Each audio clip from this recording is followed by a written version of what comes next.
and the azimuth. Nagigets po yun? Yung inclination, it is based on the vertical axis.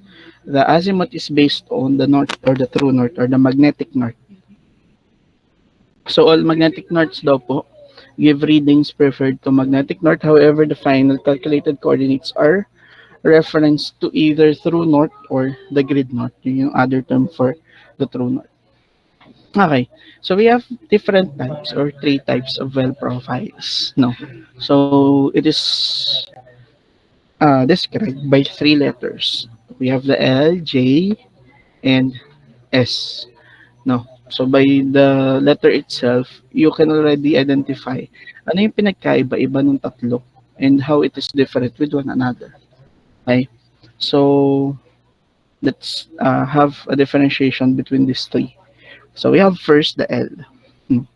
Yung L po natin is called also as the type 1 or the build and hold. No? So this is the most common and the simplest profile for a directional well. Yung well daw po natin is drilled down vertically up to the kick-off point. So this is the kick-off point. Kick-off point is literally where the building of our section start. The building of our well start. What do I mean by building? Doon tayo nag-build ng deviation. Okay? So that is the kick-off point. That is the topmost portion of the build section. Naintindihan po iyon. So where the well is deviated to required inclination and further maintained to target. So yung shallow KOP or the kick-off point is selected to reduce the inclination. No? So syempre pag mababaw yung kick-off point, meaning let's say hanggang dito lang siya. Yung ating deviation daw po is, inclination is reduced. So this profile can be applied where large displacement are required at relatively shallow target depths. Under normal condition, yung ating daw pong inclination must range from 15 to 55 degrees lang. Okay? So kaya siya tinawag na build and hold. At this point, the kick-off point, nag-start po tayo mag-build. Then, ang tinatawag na hold, hindi mag-type. Ano yung delay? Ulit. Saglit lang. Erase natin. Hindi siya ito-type. Let's say, yan. Hindi pa rin ko control C dito. So, we have here the build. Pag sinabi namang hold, at this point, this is the top of the slant, yung tinatawag na magkakaroon na tayo ng slant wherein we have to hold the well. Pag sinabing hold, another straight line, however, it's already inclinated at particular inclination or may value na po siya na inclination. Nagigets po? Nagigets po iyon. Kaya siya tinawag na build and hold. Nag-build tayo, then nagkaroon tayo ng hold. Kasi kapag yan i-drill natin, hold natin yung kanyang angle. These three. Nagets po yung sa type 1. Guys, wala nang mga naka-open ng camera. Dalawa na lang naka-open. Yung isa ay wala pang muka.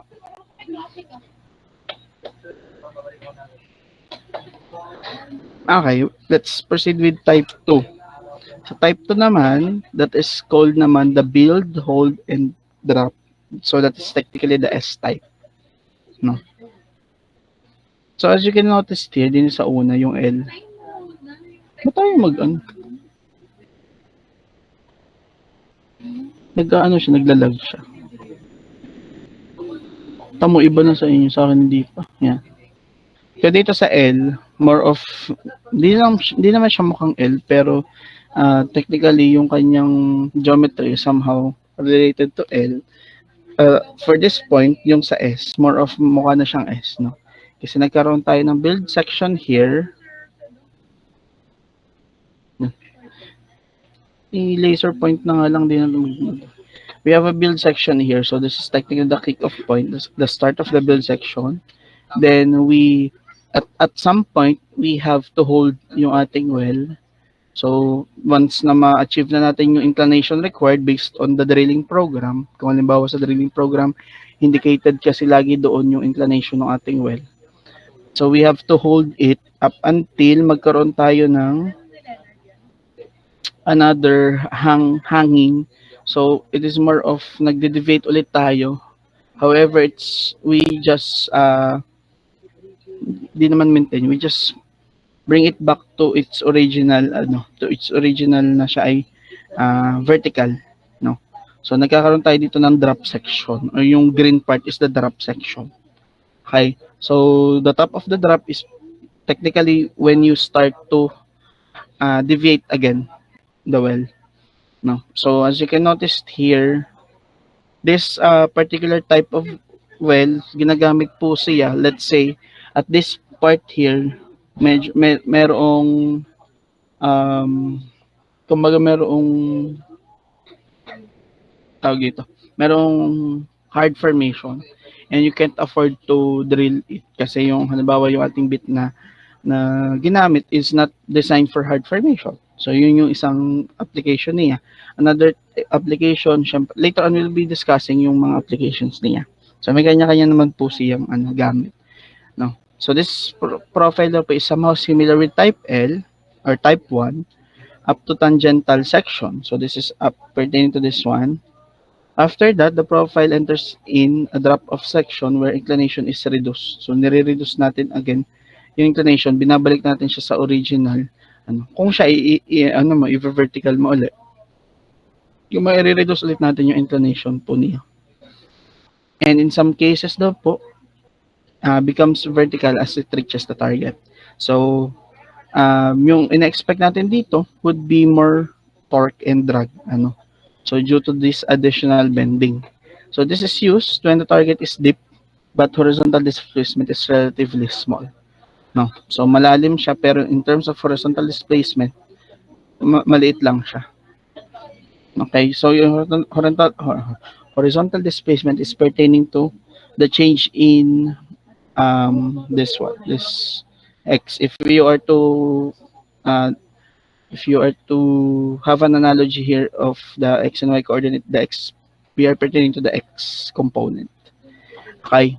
So it has also application when completing a well that intersects multiple producing zones. So this is pertaining kapag yung ating, let's say, at this point, merong reservoir, at this point, may reservoir. So, application po niya is yun nga, yung sa pag meron po tayo multiple producing zone. So, drilling of a relief well daw po where it is necessary to run parallel to weld well. So this is also one of the example, yung sa relief well. Are you familiar with the relief well? Are you familiar with the relief well, guys? So relief well is well that is used, let's say, over pressure na yung isang formation. So literal na siya ay pang-relief ng pressure. Pamparelieve ng pressure in terms of, kumbaga para lang siya, let's say in layman's term, mapasingaw man lang yung ating formation. Kaya siya tinawag na relief well. This is applied during, also yung isang application na relief well is during nagkaroon na blowout, no? Para hindi na siya mag-cause ng further damage.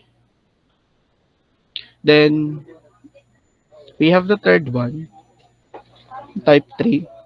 Sa type 3 naman, it is more of the J type. Pero kung tutuusin, parang baliktad yung itsura ng sa J at sa L. Mas mukha tong L kaysa dun sa isa. Pero kasi ang J, mas kasi siya, mas pa ganun. Kung may pabalik siya. Unlike sa L na pa ganun. So, initial deflection daw po is started well below the surface and angle daw po is built up at the bottom. So, nagkakaroon pa rin tayo ng building section. However, it is more of, in terms of the inclination, medyo mataas siya. Now, it is used particularly in situations like salt dome drilling. You're familiar with salt dome. It is a geological structure found in the formation that can be in terms of its properties, medyo matigas siya. So you don't it is unnecessary to drill through it, no. So yung ginagawa diyan is iniiwasan yung salt dome. So we also have the fault tracking, side tracking, and also yung repositioning of targets. However, this particular type of well profile has disadvantages. So first is yung formation daw po may be harder and responsive to deflection. Siyempre, yun nga, yung mga example nga yung sa salt from drilling, fault drilling. Then, in relation to that, yung formation may be harder. Hindi nga sa salt dome, kagaya na banggit ko sa inyo kanina, mabigat, maano siya. Also in the fault, it is related with fault. Bakit naging matigas yung mga formation along or adjacent with the fault? Kasi it is, kumbaga siya ay more of subjected to compaction. So, mas dense po yung mga formations within the fault. No? And it is applied, however, it is applied with constant stress. Pero, still, yung compaction makes it more harder and more compact. Also, it requires more tripping time to change the bottom hole while deflecting. Kasi nga medyo mataas yung inclination niya. Mahirap siyang hugutin. Tripping out of our BHA or the drill stem or the whole drill stem. Then yung ating BUR daw po is pertaining to build up ratio. 50 that's the build up ratio. Ratio ba yun niya? The build up ratio is more difficult to control. Okay, so we have here several applications po of directional drilling. So first, we have the multiple wells from a single location. We also have inaccessible locations. Isa-isa na lang natin siya kasi may isa-isa naman siya. Okay. So we have the multiple wells from a single location. Okay. So this is a figure of this particular condition. So kahit hindi ko na siya explain, gets yun na siya. So maraming locations or maraming different, kumbaga nasa iba't ibang location yung ating hydrocarbon. So we use multiple wells wherein yung nature po niya is directional in nature. Then next is inaccessible location. Let's say yung atin pong target is beneath a city or nasa ilalim po siya ng isang city. So technically, anong magiging possible? You have to find the nearest location na possible yung drilling, then you apply directional drilling. So yan yung mga different types. Alangan naman sa gitna ka ng city magtayo ng well. So that is not advisable in terms of the environmental impact as well as yung yung impact niya to the society present. So drillings daw po to avoid under this one, this is still under inaccessible location. So drilling to avoid geological problems. The first one is fault drilling. So this eliminates the hazard of drilling a vertical well through steeply inclined fault plane, which could slip and shear the casing. Salt dome drilling. So this is to reach a producing formation which is often within or beneath or adjacent to a salt dome. So yung well daw po kasi natin is kumbaga iniiwas natin siya mismo sa mismong salt dome kasi this salt dome can cause several problems such as washout, low circulation, and corrosion, since we know that when the salinity of a particular fluid in contact with our metal equipment or metal pipes or yung ating mismong BHA, it can cause corrosion, or it could be knowing that high salinity relates to high corrosiveness. They have side tracking and straightening. So this one is another application of directional drilling. So it is used as a remedial operation either to sidetrack obstruction by deviating the well bore away from obstruction by deviating the well back to the vertical or by straightening out crooked hole. So let's say the original track or original well path is this one. So since ito yung nakalagay sa drilling program. But since you have encountered a particular problem with regards to that well path, you decided to have a side tracking. So doon sa side tracking, nagkakaroon tayo ng changes of plan. So technically, one of the application nga of directional drilling is this one, yung side tracking. Then you control daw po yung vertical well for control upon controlling the vertical wells. Let's say we have a original path. So we have to correct yung ating well path and we apply the side tracking and the straightening. So next is hanggang ngayon minapasok pa din.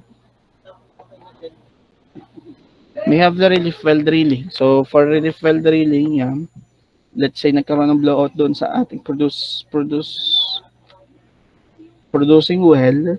So technically, para magkaroon ng relief in terms of the formation pressure, para hindi na siya mag-cause ng further damage or further ignition doon sa blowout. So nagkakaroon po tayo ng relief well para actually for relief well is yung purpose niya is, yung main purpose niya talaga is maano na siya. Magkaroon na lang relief, hindi siya mismo ma-retrieve mismo yung kasi kung magkaroon pa ng retrieving dyan, kikita ka but it is not yet economically viable. So parang yung naging main purpose niya talaga is para lang mitigate yung magiging damage ng ating blowout. Horizontal well. So yung horizontal well po natin may be defined as extension by definition of highly deviated wells drilled in order to situate a drain of considerable length at a precise depth. So, yung mga advantages po niya, ma-increase yung drainage area. Paano na-increase niya ang drainage area?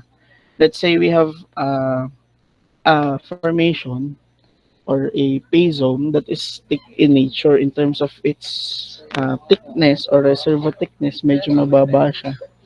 Medyo manipis yung ating formation. So yung best way to extract the resources from this is to drill it horizontally. So parang in terms of the contact or surface area contact, mataas yung surface area contact with it. Next, ma-prevent daw po yung ating gas coning and water coning problem. So are you familiar with gas and water coning? Pag sinabing coding, nagkakaroon po na or yung we know that WOC and WOC, GOC, let's say this one. This is halimbawa, ito yung ating gas oil contact. Ito yung ating water oil contact. Siyempre, this is the oil, this is the gas, and this is the water. Siyempre, pag halimbawa yung ating formation, we apply the directional drilling. Kasi kung yan ay paganto, let's say this is the situation 2, na vertical well siya. For directional well, or I mean yung horizontal well, first one, increase yung drainage area na. In terms of the surface area that is exposed to the pay zone, medyo malaki siya compared dito. Next, it prevents gas coning and water coning. Ano yung ibig sabihin ng gas coning and water coning?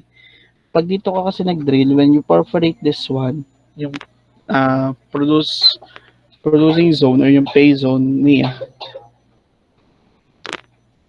nagkakaroon ng possibility ng coning. What is coning?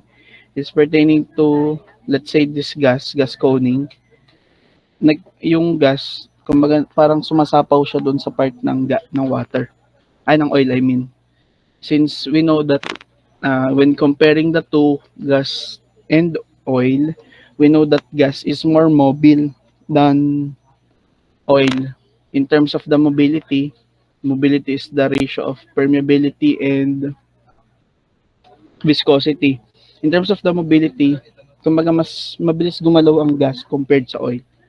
So, tendency, pag nag-perforate ka dyan or nagkaroon ka dyan ng perforation, ang magpuproduce is gas sa halip na oil. So, nagkakaroon ng gas coning, which is a problem. No? Pero sa halip, let's have this horizontal well. Kapag horizontal yung ating well, ano nangyayari? We maximize the drainage area as well as nape-prevent natin yung water and gas coning. Let's say it is exactly at the middle of the gas oil contact and the water oil contact. So, technically, naiwasan natin yung water and gas coning for this one. Nagigets po yung 1 and 2.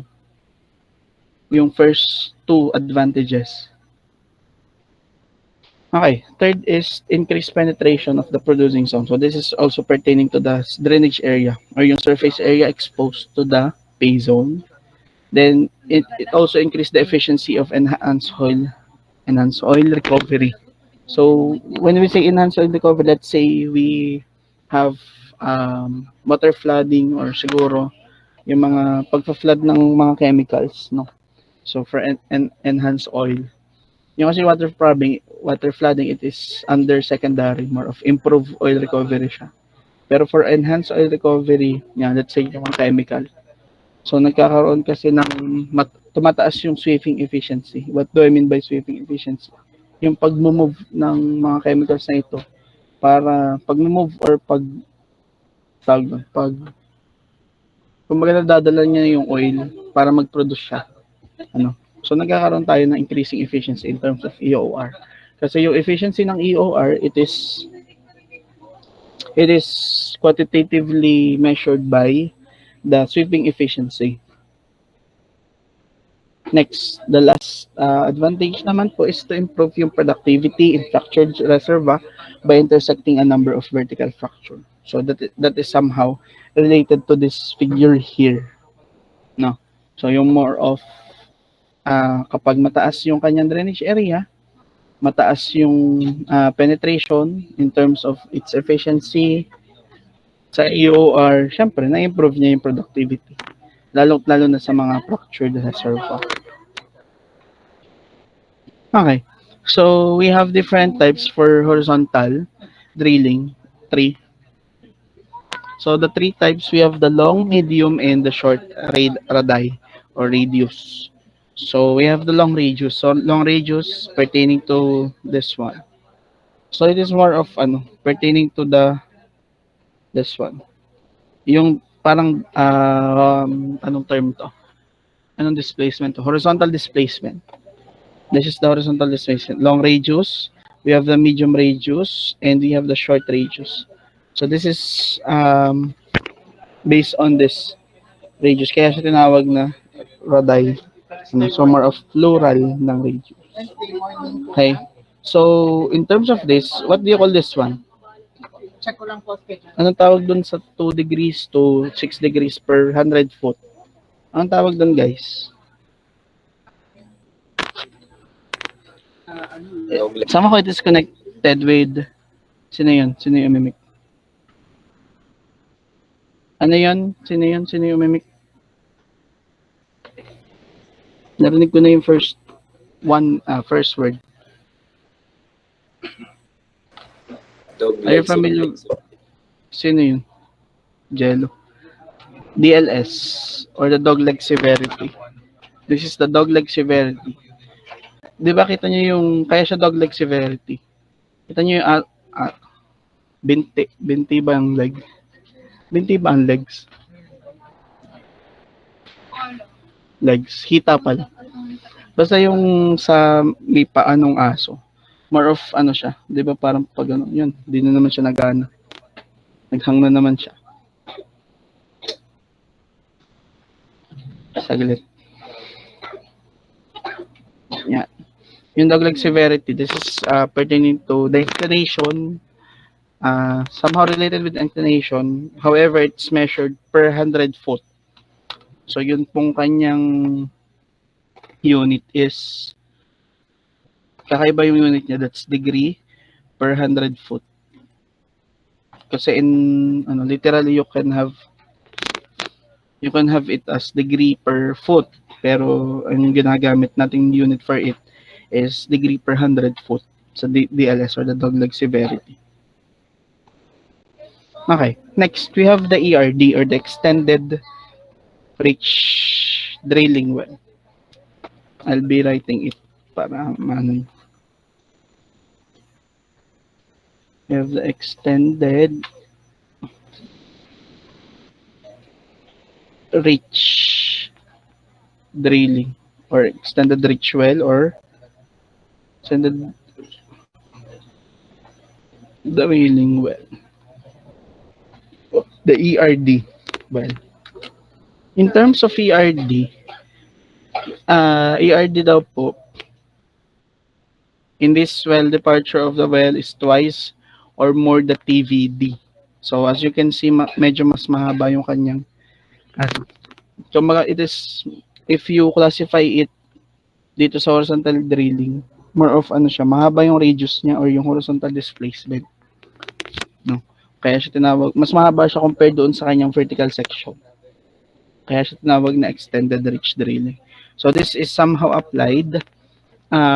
Yung isang application niya is, let's say, yung ating formation or yung target natin is somewhere deep in the ocean, but you can't afford to have an offshore drilling. So, nagkakaroon tayo ng onshore drilling. However, we used ERD in order for us to access the target location. No. So, kumbaga nasa island siya. As let's say, medyo malalim na yung part ng ano, ng part ng, let's say this is our reservoir. So, sa halip na tayo ay magkaroon ng offshore drilling directly above it, we use or we apply onshore drilling. However, we apply the technique of extended reach well or extended reach drilling. So, in terms of the cost, syempre, magkakaroon tayo dyan ng feasibility study kung ano yung magiging mas viable or economically viable between the two scenario. Is it the onshore or is it the offshore? Di siya question ha, it's more of a rhetorical question. Ano, kung ano yung mas viable. So, yeah. So, may kinalaman pa din siya with the economic side. Ano. So, yung ERD, in terms of the ERD, or the first ERD, or yung pinakamahabang ERD, are you familiar with the Sakhalin Island? Gamitin ko rin writing pad. Sakhalin Island in Russia. So, in Sakhalin Island in Russia, this is where yung world's longest ERD well has been drilled last 2013. Okay? So, that is in Russia. An island in Russia. Okay? So, in terms naman of multilateral, may multilateral mamaya. Mamaya ko siya sabihin. Ano? So, yung first control directional well naman po was done in 1930s. So, in 1930s, it is done in a beach in California. Are you familiar with Huntington? Huntington Beach in California, USA.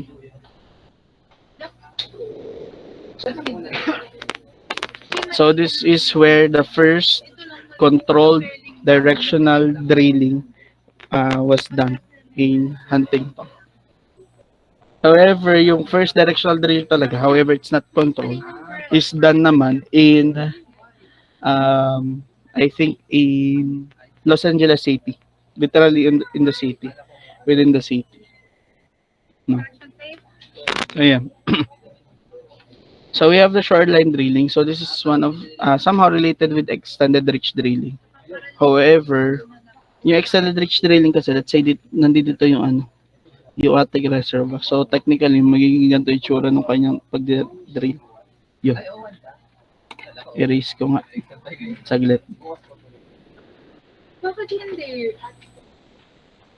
Siyempre, pag mas mahaba na nga yung kanya, mali. Parang first year.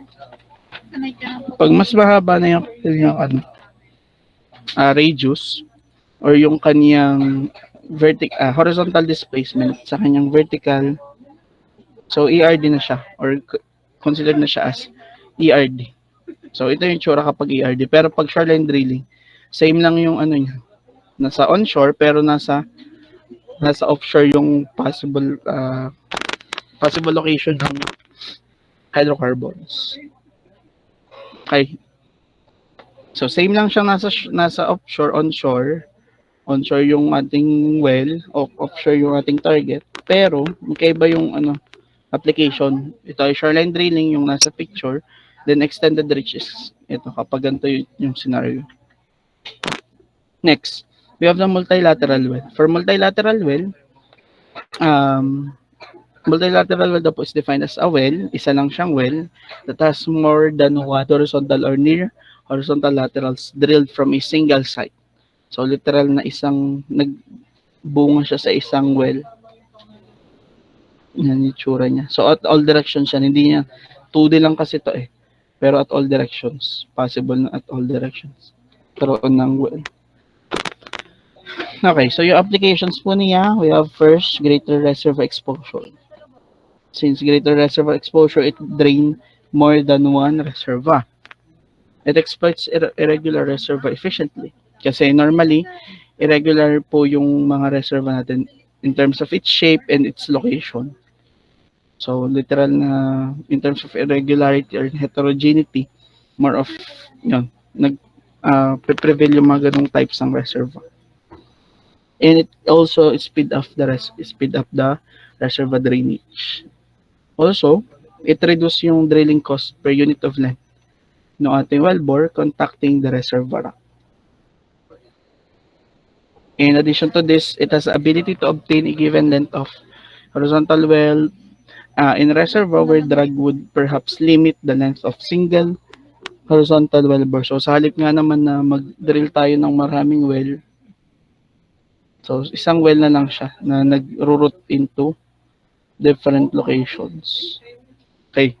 Kasi kapag nag-drill pa tayo ng another well, so in terms of the scale ng environmental impact, tumataas siya. No? So nagiging detrimental na siya within the environment.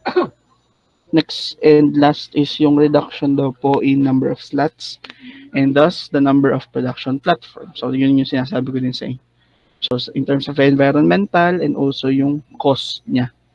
So nakatipid tayo for this particular type of of directional drilling. So for multilateral well, yung first multilateral well that was drilled was in Russia again. So in Russia ulit siya. So it is in Bashkiria field. Bashkiria ba yung field? Yeah, Bashkiria yung field. And yung kanyang location mismo or yung lugar is in Bashkortostan. Bashkortostan. That's in Republic of Bashkortostan in Russia. So that's the first multilateral well that was drilled in the history of oil and gas. So yung kailan ba yun? If I could remember it right, it was last 1953. Kasi 2013 yung isa eh. Questions po? Questions sa mga nauna natin na-discuss. So take note nyo yung mga sinusulat kong lugar ha. Yung mga first multilateral, first ARD, first controlled directional drilling. Take note of those locations. Okay, next is yung re-entry and multilateral. So for re-entry, literal na nagkaroon tayo ng re-entry. So naging multilateral siya. No. So ito naman ay self-explanatory. Okay. Do you have any questions with regards to what we have discussed? About overview or concepts about multilateral directional drilling? Actually, there is another PowerPoint. Some of the contents are already here, but some are not. So I'll be sharing it to you again. Let me just reshare my screen for a while.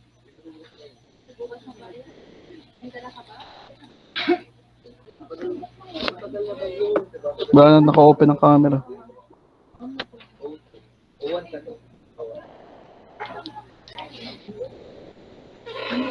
Okay.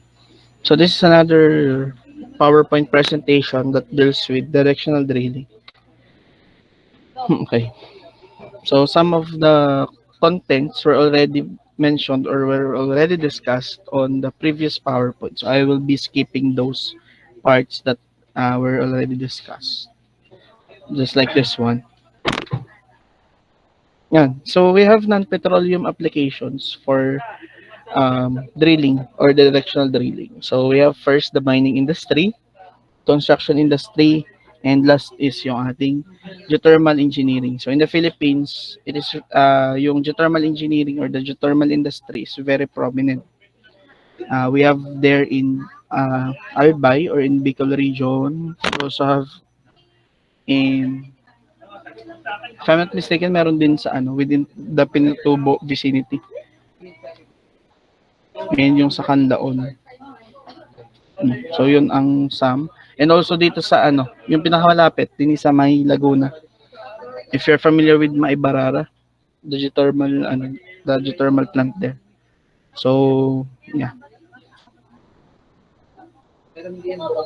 Sa tingin nyo, yung sa Maibarara, nag-apply ba sila ng multilateral well? Siguro let's have it based on facts. Let's base it on facts. Kung ano yung ano. Sa tingin nyo yung ano, Maibarara applied multilateral? Nag-a-apply ba siya ng multilateral well? Ay, multilateral. Directional well. So most probably kasi yung target nila kasi is within or beneath the makiling. Kaya lang naman sa mismong makiling ka magkaroon ng drilling. So technically, nag-a-apply tayo ng directional drilling for such. No.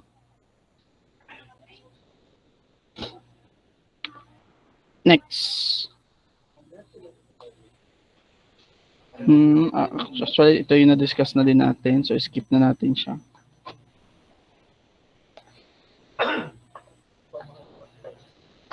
Yeah, discuss na din natin. And ito yung mga another photo or bagong photo. Discuss na. Same lang naman doon sa re-entry. Okay. For mining industry, meron pala dito mga definition for each. For mining, syempre used to produce methane gas that is contained in coal seam. No. So, minamine naman is more of yung mga coals o yung mga methane gas. So, yan yung ginagamit to generate electricity din. So, ginagamit or ina-apply din ng directional drilling for such. Next, for construction industry. So, ano niya gamit? Let's say this one. You want to have a pipeline that will cross a river. However, you don't want to disturb yung ecology mismo ng river.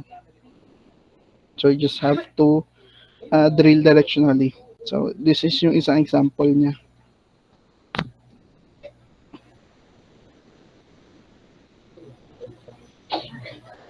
Then we also have the geothermal. So, for the geothermal naman, yeah, extracting heat, more of from the aquifer. In terms of the aquifer, mataas yung temperature niya, then yun yung ina-extract nila. Then pinapump back ulit or ini-inject ulit pabalik. Siyempre, nag-lose na siya ng energy. Na-extract na natin yung energy from yung hot or yung hot water or yung steam. Siyempre, ini-inject back ulit natin siya once it is cold in order for it to again sustain its original energy that based on how we extract it.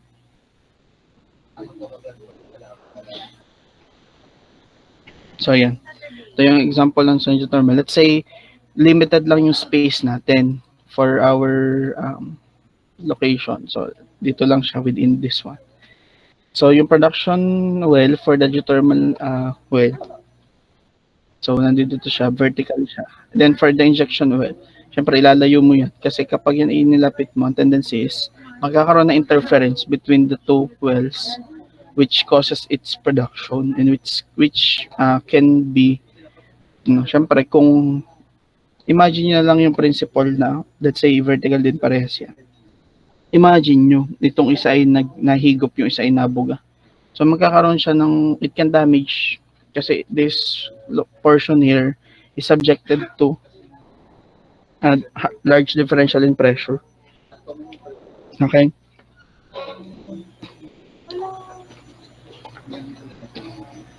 Okay. So we define daw po yung depth. Bigyan na define na naman natin yan. Lahat yan. Same lang. Okay. Let's proceed with these quadrants. No? So we have quadrants or yung azimuth reference or more of a measurement of azimuth. So how can we measure the azimuth? So let's say yung quadrant daw po is given natin. Let's say yung given po natin is north. Wala pa lang pang sulat. I-reshare ko ulit. Yes. Hindi ko pa pala na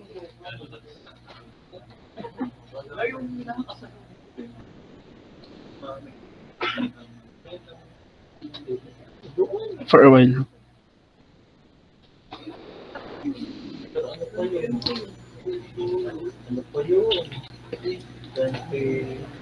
Lahat naman ito ay nasa inyo.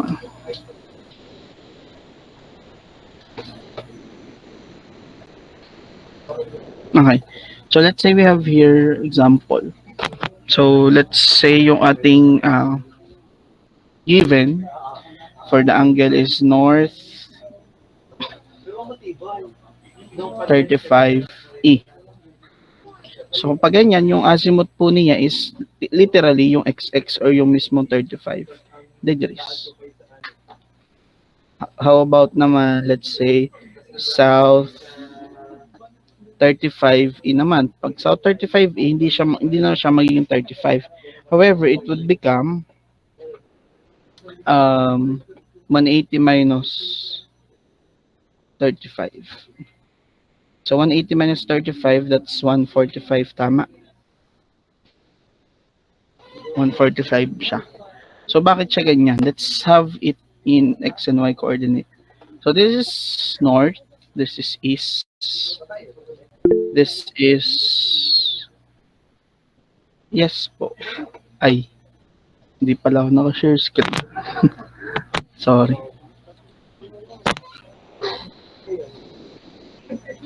Ulit, from the top. So we have here N, XX35, NXXE. So yung NXXE, let's say N35E. So matik yung azimuth measurement niya X35 from XX, yung mismong value niya. Kapag S35E naman, so that's S35, yung formula for SXXE is 180 minus XX or 180 minus 35, that's 145. So bakit siya naging ganyan? Let's prove it using this coordinate plane. So we have the north, east, west, and south. So yung pag-measure niya, that's N35E. So from N, we measure 35 degrees E. So that's 35 degrees. So technically, its azimuth from the true north is literally 35. Nakukuha? Nakukuha po. Okay, for the next one, we have here S35E. So S35E, it's S. You measure 35 degrees from from S, papuntang east. The direction is going to the east, kaya ganyan. So it's 35. Di ba ang azimuth niya is pertaining to from the true north clockwise. So yeah, this is the azimuth. And using the formula, that's 180 minus 35, which is 145. Technically, this is 145 degrees. Nakukuha. Nakukuha po iyon. How about yung iba? Sure, ha? Okay. Next, another example. Let's have S. Yan, naghang na naman siya.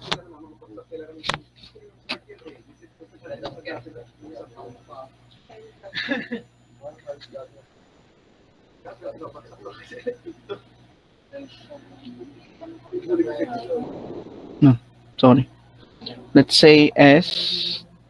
Kaya ganun siya.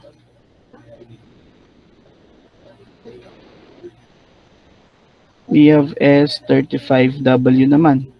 So that's technically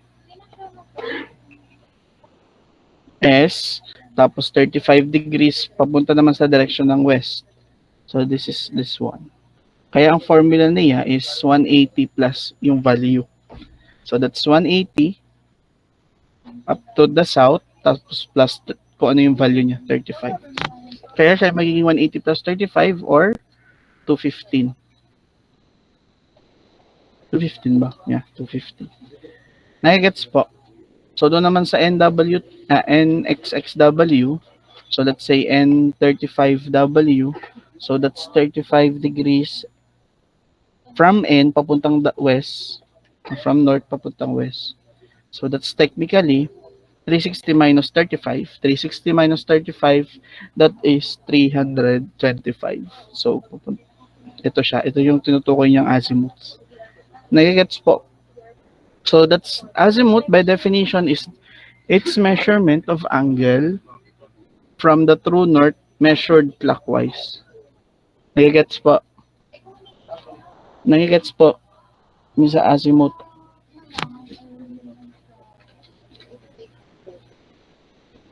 Sure, ha? So yan, ito yung examples natin. So we have here and another examples. N40E. So that's literally 40 kasi this is pertaining to this one. To this portion here. Okay. Next we have S. That's 40